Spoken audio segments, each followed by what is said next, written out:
Well, today we are obviously in my grow room with some wonderful plants. So I wanted to make a update video for you and show you the progress of my cool season crops that I started a little over a month ago and some of the tasks that I'm doing now because it is the beginning of March. We are in full-on spring prep mode. I woke up this morning feeling incredibly overwhelmed. If you saw my other video, you now see that we have more space to plant in at the farm because we cleared trees, which is amazing, but that also means I have a lot of work to do. So that starts here in this grow room. Look at this tray. Let's just start with this tray that right now I'm fertilizing. This has basil. Now, basil is not a cool season crop. I started this too early for a reason. I'm keeping it indoors because I have a local pizza shop that needs fresh basil for their summer pizzas. So I had to start it very early. So I'm starting more basil today for outdoors. So I have some beautiful basil for the pizza shop. I have cilantro, which I need to pot all of these up. Calendula, look at how insane this calendula is. I have got to get these in bigger pots. And chamomile. So a lot of these calendulas, cool season crop, I needed it like yesterday because I had to buy calendula flowers this week for my soap. So these are all in, and I wanted to show you, I do soil blocks. I don't do your regular standard trays that you start seeds in. So I wanted to show you how awesome these are. I mean, look at how beautiful these plants are. I use my tilth soil. So I use the sprout tilth. I make a soil block. I put them under the lights and I let them go. When I said I'm fertilizing with this stuff right now. It is fish and seaweed fertilizer. I do everything all organic. I'm not certified, but I do not use synthetic chemicals. But look at how healthy these are. Let's show you this calendula. This is why I love soil blocks, because they are, look at these roots. Look at how healthy this plant is. So this is what happens when you grow something in a soil block. The roots stop, they get air pruned, which means they just stop growing and they don't get root bound like it would if it was in an actual pot. Now, this should have been planted into a pot or outside a week ago, but Mother Nature seriously has had an attitude lately. So I'm potting these up probably in some 4-inch pots because I'm also gonna have the plant sale in April, May, when the farm stand opens in April. So this is a huge tray. Let me show you some other things that I have growing on in here. Another thing that I have going are my onions. I have to trim these today. Look at how crazy they are, but they're happy. Again, they're all in soil blocks. See how these are looking amazing? I have red onions and white onions here. I also wanted to show you an update on the pre-sprouted ranunculus. If you've been following me on Instagram, I've been posting updates. Look at how cool this is. So I already have the bed prepped for these ranunculus at the farm. I'm thinking in the next week or so, I'm gonna be planting these at the farm. So that will be coming shortly too. I have 600 of these. It's gonna be abundant. I'm really excited to show you this. Look at my snapdragons. I love snapdragons, and I dropped the ball last year on snapdragons. I had to buy snapdragon plants. It's fine, but it's not ideal, and especially when you're talking about hundreds and hundreds and hundreds of plants. You do the math, it adds up really fast, and I'm not rich like that. So these are looking amazing. I multi-sown many of these, so I'm gonna be breaking these apart and plucking them out. Like there's a lot, there's like 10 here, because if you've ever tried to plant snapdragons, they're like microscopic. So I don't have the patience for that. So I was just like, bloop, bloop, and they look amazing. So we have tons of snapdragons. Again, probably in the next 2 weeks. These are going to the farm. And then next, this is, I have to look at the label. And I started these all in February, beginning of February. We're almost 1 month to the day. These are straw flowers. These are all straw flowers here, looking amazing and happy, ready to go to the farm. Okay, so now these were an experiment, a little bit on the struggle bus. I'm trying celery. Yeah, we're not gonna have very much celery. They're kind of annoying. It was an experiment. Then I have, parsley. I'm doing more parsley today because these are not enough. And then I have the ghost pepper. I don't know if I told you guys, my husband loves hot sauce. I am trying to grow the 3rd hottest pepper in the world to try to make him a hot sauce this year. Stay tuned for that. That's going to be a whole nother thing. So some of those popped up, so we're going to try those. And then, of course, more calendula, because you can never have too much calendula. And this isn't even the beginning. I'm going to do probably another full tray of calendula because it's just incredible. So that's a good tray. And then this is another lovely looking tray as well. Everything is growing beautifully. I have, let's look at the label. Again, I started these in what day? Yes, February 10th is when I started these, and it's the first week of March right now. So, amaranth. Ooh, amaranth here. Hard to see. We have the red, and I have the coral fountain. I didn't do a ton of amaranth. It gets kind of big. And it's a good plant, but it's not a priority for me right now. Then this is a priority, and I'm probably going to start more. Feverfew. Last year, I could not get enough Feverfew. It is the best filler for bouquets. Adds this cheeriness to it, the pop of white. Loved it. So I've got a lot of Feverfew right here. And then, this is new for me, and I loved it last year. I was buying it from the co-op. Nigella. And it is looking very happy. The Nigella right here. I have 2 different kinds of Nigella here. Love in the Mist, and then one's like white and one's like purpley and blue. So these are looking amazing. All right, let me make room for this.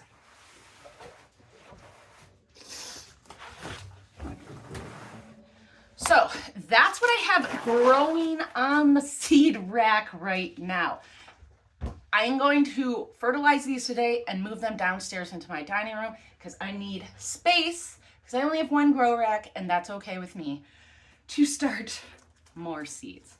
Now I'm going to make this go fast because I know we're all very busy and I can't spend all day talking about these because I have 100 seeds that I'm about to start. I'm going to run through them with you because it's the beginning of March and my spreadsheet is rather empty. I don't have a lot highlighted.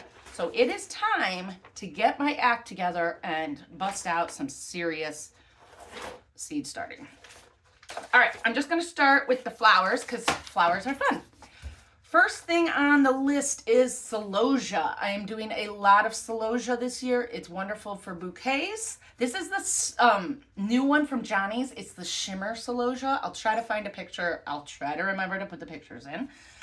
Corn poppy. My dad loves poppies around Memorial Day weekend. I'm just going to go sprinkle these in the snow and see what happens. All right, then statice. I love statice. Statice is a great dried flowers. I'm going to save a lot of dried flowers this year. Statice, I have QIS rose. I have the pale blue. I also have a Johnny's mix of statice. That's a good one.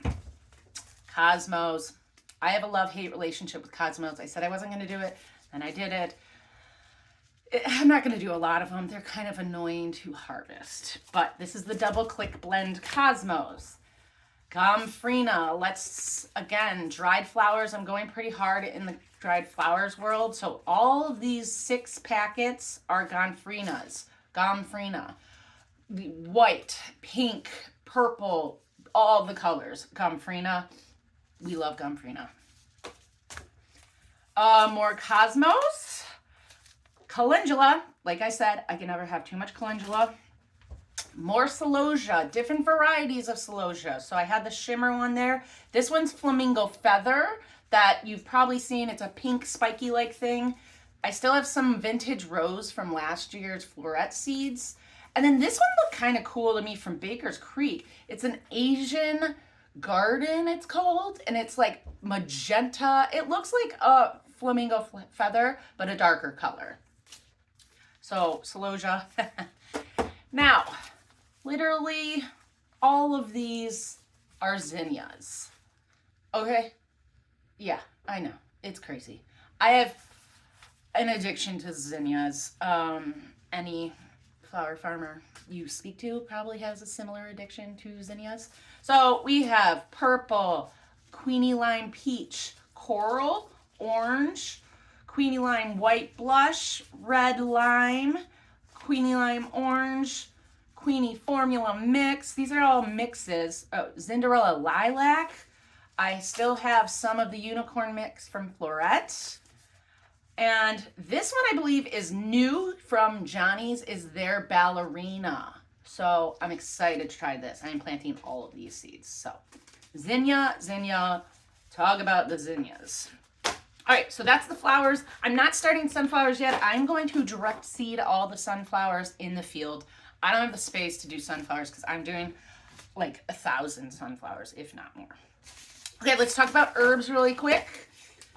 All right, butterfly pea. I wanted to do this last year, but I killed it. I have 2 different colors. This is a beautiful flower. It's also something that you can dry and make a tea out of it, and it makes, like, if you add an acid like lemonade, it'll change the drink color. Super fun for kids, super fun for the farmer's market. I'm gonna try to do it at the farmer's market. So I have butterfly pea lavender queen, pretty. Butterfly blue queen, pretty. Now, these are incredibly cold sensitive. That's what I learned last year. She's a little bit of a prima donna, so we'll be careful. Mountain mint, I have some already at the farm. It's a great filler for flowers, and it's a great mint. Parsley, I love me some tabbouleh. I'm going big on parsley. Sage, more basil. I have this basil and then a sacred basil, which is like more of a culinary basil. That's fun. Dill, obvi. Chives. This is new. It's a bicolor shiso. It's a Japanese herb that tastes like anise or black licorice. Very intriguing. I tasted it at the market the other day. Interesting. But we're going to try it. This I'm the most excited about. I really hope I can grow it, is za'atar oregano. I've told you before, or if you've met me, my husband comes from a Lebanese family. We eat a lot of za'atar. We eat a lot of Lebanese and Middle Eastern food. I am so excited to grow this. Mexican marigold. I have never grown this. It looks adorable. I think it's going to be a wonderful herb and an edible flower for my chefs or whomever needs it.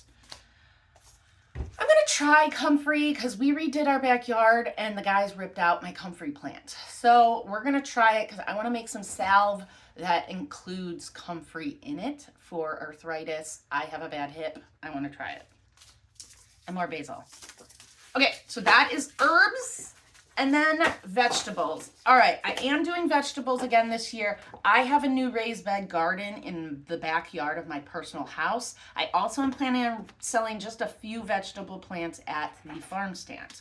Okay, so I'm just gonna run through these really quick. Broccoli, little picnic peppers, pickling cucumbers, tomatoes, all kinds of tomatoes. These I'm excited about. We have like a hybrid tomato, Cherokee purple. I'm gonna be doing jalapenos for salsa. I love salsa. Bell peppers, cherry tomatoes, and tomatillos. Hopefully I can make some salsa verde. Red Russian kale, it's the only kale that I like, is the Red Russian. Black cherry, little cherry tomatoes. Hungarian hot wax peppers. Amish paste tomatoes. Another cucumber, because I love pickles, and I love cucumbers. Yellow crookneck squash. Dark green zucchini. Who doesn't love good zucchini bread? More picnic peppers. Another kind of tomato or cucumber. More tomatoes. different varieties. Like that's a cherry tomato. This is a really big slicing tomato. These are little cherry tomatoes. And then the pink boar, which looked really pretty. I want to try it. So I'm going to start these seeds. You guys don't need a tutorial on how to start seeds. I've done that before in the past. I can try to link the video below. I do soil blocks, as you can see, and things are well on their way. I already got a delivery for my hellebores, which I need to get in the ground like next week. I have my dahlias. They're ready to go. Things are just happening. So, all right, enough jibber jabber. I appreciate you listening to me. If you've made it this far, you are amazing in this video. I appreciate you guys following along my journey on the flower farm and herbs and some vegetables this year because, well, why not? Don't forget to like and subscribe to the videos. We are just plugging away this season, and I am so excited to take you along with me. So, thanks again. I hope you're having an amazing week. I will talk to you guys later. Bye.